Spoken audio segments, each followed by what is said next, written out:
My name is Donna Lamar, and I'm a PhD psychologist, and I'm a trauma expert. And I work to help people to recover and heal from trauma. And here at the Hope Project, that means our girls who have had human traffic experience. I have just been named as the clinic director to a clinic that we are doing here in-house for our victims, for the girls that are here that have been victims of human trafficking. And so we're very excited they'll be able to come here and get the therapy and the help that they need. The effects of trauma from being human trafficked are huge. A lot of them have been taken and victimized when they were so young. They were still developing. Their brains weren't finished growing. Actually, our brains aren't finished growing until the 20s.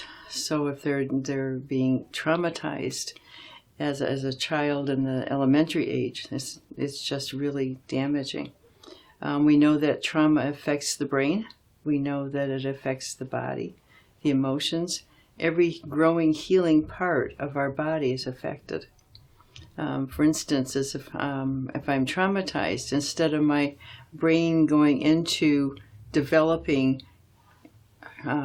creativity or activities or opportunities or skills, my brain then has to go into the base brain, which is a protection part, and go into, these are threats coming at me, and absolutely got to protect myself.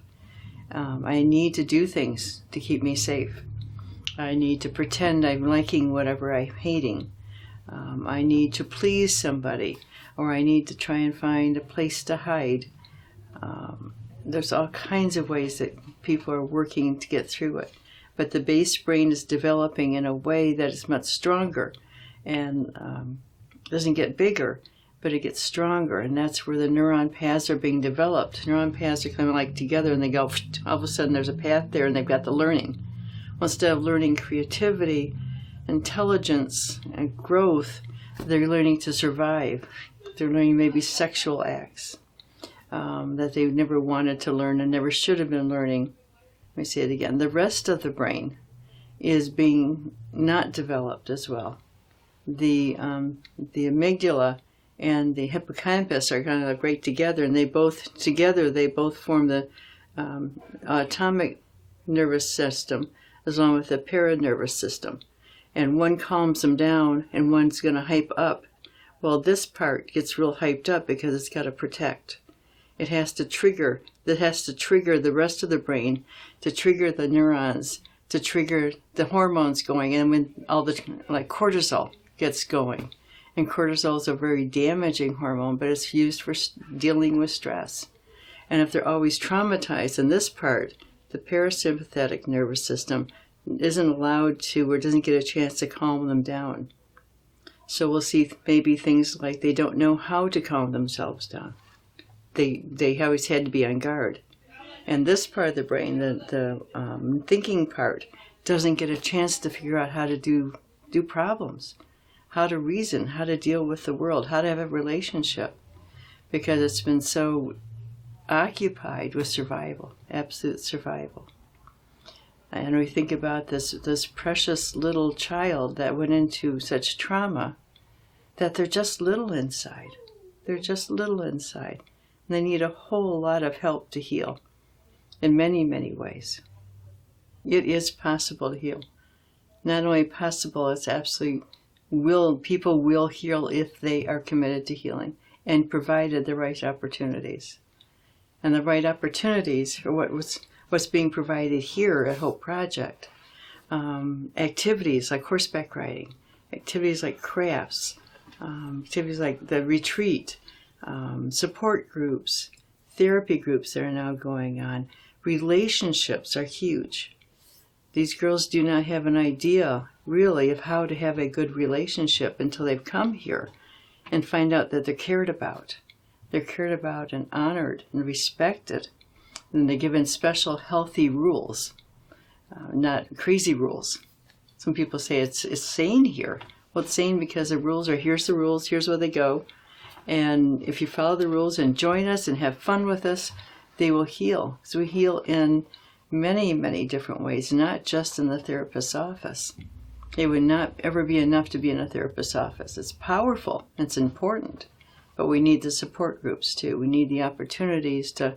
we went to visit the wolves at one time.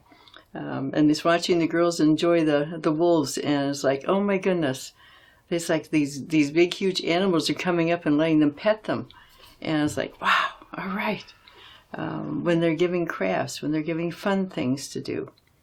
They're just amazing in helping them grow. All the things that happen here are helping them grow.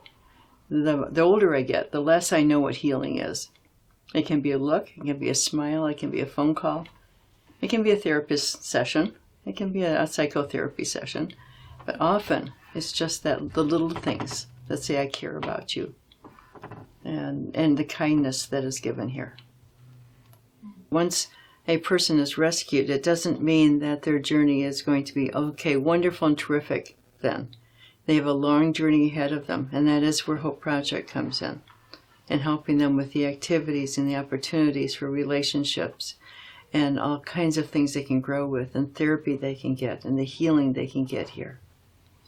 And so the rescue is the beginning of the healing process, the beginning of helping the body and the brain grow and heal, which it can do, and the mental health change so that they can feel good about themselves and they can like themselves.